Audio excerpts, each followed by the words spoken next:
بھی MKM کے رہنما حیدرآباد فیضی ہمیں جوائن کریں۔ حیدرآباد فیضی صاحب، قادری صاحب کی جو ڈیڈ لائن آئی ہے اور جو باتیں انہوں نے آج کی ہیں، آپ کا کیا ریسپانس ہے اس پر؟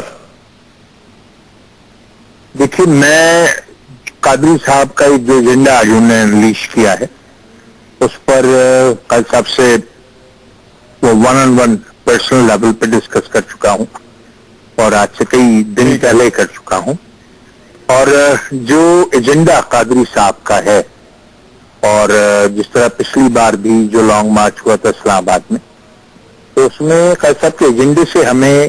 قطعاً کوئی اختلاف نہیں تھا، بس جو ماڈس اپرینڈائی ہے شاید اس پر بات چیت کی جا سکتی تھی، اور میرے خیال سے قائد تحریک جناب الطاف حسین اور قادری صاحب کے درمیان اس ضمن میں کوئی بات بھی ہوئی تھی۔ اب وہ کہاں تک پہنچی ہے اس کا پوری تفصیل مجھے بہت زیادہ اچھی طرح نہیں پتا، مگر یہ حیدرآباد فیضی صاحب جو ایجنڈا تھا، حیدرآباد فیضی صاحب جو ایجنڈا تھا وہ اب ذرا پھیل گیا ہے۔ آج جو انہوں نے مطالبات رکھے ہیں اس میں وزیر اعظم کے مستعفی ہونے کا مطالبہ، قومی اور صوبائی اسمبلیوں کو تحلیل کرنے کا مطالبہ، نیشنل گورنمنٹ کا مطالبہ بھی شامل ہے۔ آپ کے کہنے کا مقصد، اس پر آپ کی کیا رائے ہے؟ اس سے بھی اتفاق کرتے ہیں یا نہیں؟ دیکھیے، بات یہ ہے کہ ظاہر ہے کہ آپ اگر پی ٹی آئی کا بھی جو مطالبات کا ٹرینڈ ہے اور جو اس کا ارتقا ہے گزشتہ چند مہینوں میں، اگر آپ اس پر نظر ڈالیں تو یہ بات 4 حلقہ جات کے انتخابات کا آڈٹ کرانے سے شروع ہوئی تھی، اور اس کے بعد وہ 10 تک پہنچی، 10 کے بعد وہ سپریم کورٹ پہنچی، سپریم کورٹ سے الیکشن کمیشن پہنچی، الیکشن کمیشن سے چیف جسٹس صاحب کے صاحبزادے کی طرف چلی گئی، پھر اس کے بعد ٹیکنوکریٹ گورنمنٹ آ گئی، پھر اس کے بعد وزارت عظمیٰ سے استعفیٰ کا مطالبہ سامنے آ گیا، اور آج ایک اور بات ہوئی کہ ہم پارلیمنٹ کو بھی جو ہے وہ گھیرے میں لے سکتے ہیں، اس پر قبضہ کر سکتے ہیں۔ یہ اس بات کا اندیا بھی عمران خان صاحب کی طرف سے آیا۔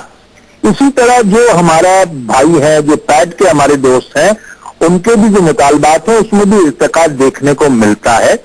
مگر بات یہ ہے کہ جب government of the day opposition کی اس جماعت کو جو پی ٹی آئی ہے اور پھر جو ہماری منہاج القرآن ہے، جب اس کو انگیج کر کے ڈائیلاگ ٹیبل پر بیٹھیں گے تو وہاں سے کیا صورتحال نکلتی ہے اور وہاں کیا طے پاتا ہے، دیٹ واٹ میٹرز۔ کیونکہ آج میں بھی 400 مطالبات کی فہرست کسی بھی حکومت کے، چاہے وہ سندھ حکومت ہو یا وفاقی حکومت ہو، اس کے آگے رکھ سکتا ہوں اور ایک مطالبے کے تحت جا سکتا ہوں، مگر at the end of the day culmination point کے اوپر جب 1-on-1 ڈائیلاگ ہوگا گورنمنٹ کا اور اپوزیشن کا، اور وہاں کیا چیزیں یہی آپ سے پوچھ رہے ہیں نا، یہ ڈائیلاگ کیسے ہوگا سر؟ یہ ڈائیلاگ کیسے ہوگا؟ اپوزیشن اپنے مطالبات پر قائم ہے، حکومت کہتی ہے کہ وہ بھی اپنے جو موقف ہے اس پر قائم ہے، پھر ثالثی کی کوششیں تو آپ نے بھی کی، پیپلز پارٹی نے بھی کی، جماعت اسلامی نے بھی کی، مگر کوئی نتیجہ نہیں نکل رہا۔ نہیں، دیکھیے، آپ میرے خیال سے تھوڑا سا چیزوں کو ٹیسٹ میں دیکھ رہے ہیں۔ جب تک ایک میز پر لوگ نہیں بیٹھتے، لوگ اپنی اسٹیٹڈ پوزیشن سے پیچھے نہیں آتے، اور جہاں تک MQM کی بات ہے تو ہم یہ کوشش کر رہے ہیں کہ حکومت وقت کی یہ اہم ترین ذمہ داری ہے کہ چاہے وہ پی ٹی آئی کے ہمارے دوست ہوں یا پیٹ کے ہمارے بھائی ہوں، ان کو بھرپور طریقے سے اسلام آباد میں فیسیلیٹیٹ کیا جائے، اور اس کے بعد جلد از جلد ان کے ساتھ کوئی انگیجمنٹ پالیسی بنے تاکہ ڈاکٹر طاہر القادری اور عمران خان صاحب سے ڈائیلاگ شروع ہو سکے، اور ڈائیلاگ میں جو حکومت اپنی اسٹریٹجی بناتی ہے اس کو سامنے رکھ کر جو بھی اس کا نتیجہ نکلے، جو اس کا آؤٹ کم ہو، وہ پبلک کے سامنے رکھے، بجائے اس کے کہ خدا نہ خواستہ صورتحال ایسی ہو جائے جیسے کہ عمران خان صاحب فرما رہے تھے کہ ہم ریڈ زون کی طرف بھی جا سکتے ہیں، ہم پارلیمنٹ کی طرف بھی مارچ کر سکتے ہیں، کل اسٹیج ہمارا پیچھے ہوگا۔ تو یہ صورتحال جو ہے یہ ذرا مشکل صورتحال ہو جائے گی، کیونکہ یہی صورتحال لاہور میں اس ہوسٹک سچویشن میں بھی ہوئی تھی جب ڈاکٹر طاہر القادری اور ان کے ہزاروں کارکنان کو پنجاب پولیس نے کوارڈن کیا تھا، ہوسٹیلائز سچویشن بنی تھی، اور ہمارا ڈر یہ تھا کہ خدا نہ خواستہ لاہور میں کوئی آگ نہ بھڑک اٹھے، جل اٹھے۔ ہم نے اس وقت گورنر پنجاب سے یہ ریکویسٹ کی تھی